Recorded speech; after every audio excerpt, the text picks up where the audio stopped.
नमस्कार, मी पंजाब डक 27-28-29-30 ऑगस्टपर्यंत कोणत्या भागात पाऊस पडणार आहे तर तुम्हाला अंदाज सांगणार आहे.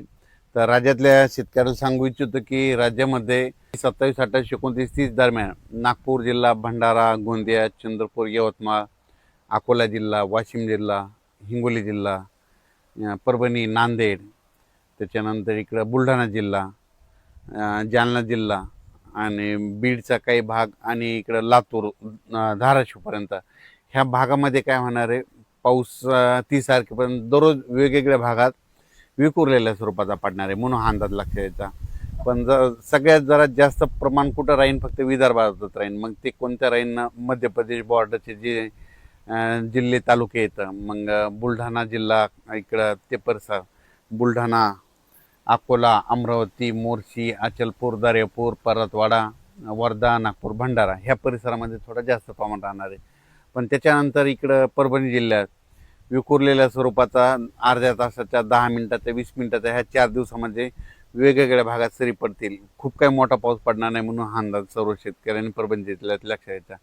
बीड जिल्हा, लातूर जिल्हा, धाराशिव जिल्हा तिकडं देखील खूप काही मोठा राहणार नाही. आता सरीच येतील, अर्ध्या तासाच्या, 10 मिनिटाच्या राहतील म्हणून हे अंदाज लक्षात यायचा. संभाजीनगर जिल्ह्यामध्ये इकडं याच्याकडं फुलंब्री, कन्नड ते सोयगावपर्यंत त्या परिसरामध्ये तुरळक भागात पाऊस असणार आहे म्हणून अंदाज लक्षात यायचा. त्याच्यानंतर ह्या 4 दिवसामध्ये इकडं चाळीसगाव, धुळे, नंदुरबार तिकडं देखील थोड्या सरी येतील म्हणून लक्षात यायचं. आणि इगतपुरीकडं पाऊस पडत असल्यामुळे नाशिककडं सरी येत राहतील. कोकणपट्टी, घाटमाथ्यावरचा पाऊस ते जोराचा चालू राहील. कोल्हापूरकडं देखील सरी राहतील. सांगली जिल्ह्यात देखील आपल्या सरी येत राहतील.